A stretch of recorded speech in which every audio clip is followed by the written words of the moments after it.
Good afternoon, everyone. My name is Miel Park. I'm 17 years old and a two-time author, and today I want to share a story about my old neighbour. Leishan Strecker lived on Danbury Road. Hers was a house with a pond in the back garden. We walked to school together, and she would pick the yellow flowers that grew on the side of the road. Our earliest memories were of our mums buying us ice cream on hot summer days and rushing us home in taxis when it was raining. Leishan's birthday is in December, and every year, without fail, I'd receive an invitation to her birthday party. She would get one from me every April. The themes changed each year depending on whatever we were obsessed with at the time. Barbies, princesses, unicorns, you name it, we'd done it. Then one day, her family moved house. A few years later, I did too. But even though we weren't next door neighbours anymore, one thing stayed the same. We still went to each other's birthday parties. I remember that her 11th birthday was the first big girl party. Instead of piñatas and colourful cakes, it was the movies and fancy dessert shops. Now, I want you all to imagine her for a second. She's tall, with short blonde hair and blue eyes. She loves animals and has raised fish, hamsters, snakes, dogs, and lizards. She's bright, optimistic, observant, and kind. Good at video games, and ever since she was young, she's always wanted to visit Japan. Her Starbucks order includes a cheese toastie, and she always knows the best flavors of sweets.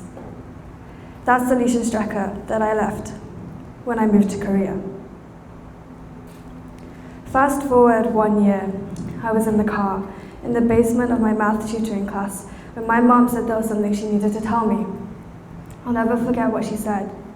I didn't know that 5 simple words could have such a huge impact on my life. Leishan died. She committed suicide. I was distraught and completely and utterly stunned.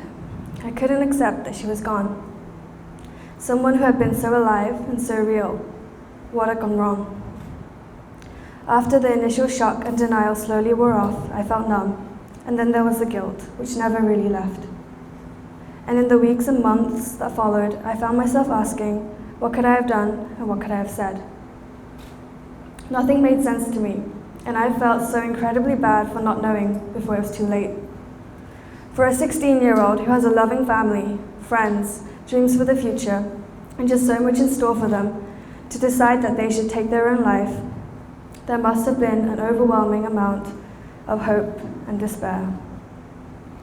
And to this day, I'm devastated that I wasn't there for her.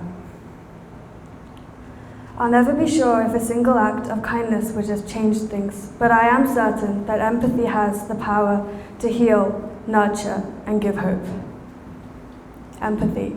It's an overused term, one that we hear so often, but never really take the time to consider its meaning. Directly quoting the Oxford Dictionary, empathy is the power, the ability to imagine and understand the thoughts, perspective, and emotions of another person. Ability means skill, and skills can be developed through practice. So how can we practice empathy and build a community that cares for each other? Actively listen to what people have to say. Sometimes all that's needed is a simple, I see you, I hear you, for someone to feel understood. Be patient and offer both time and space. Check in on the people around you and ask thoughtful questions. Take the effort to try and understand people before making assumptions. It is so important that we approach the people around us with curiosity and empathy before going straight to judgment. Because when people don't act as they normally do, it usually means that something's going on in their lives. Leishan Strecker never got to visit Japan. Her parents lost a daughter, her sister lost a sibling, her pets lost an owner, her classmates a friend. And I never got to celebrate her 17th birthday. Just a little bit of empathy can impact the people around you in ways you might not even begin to imagine. So I leave you all with this. Be someone's life support today. Thank you.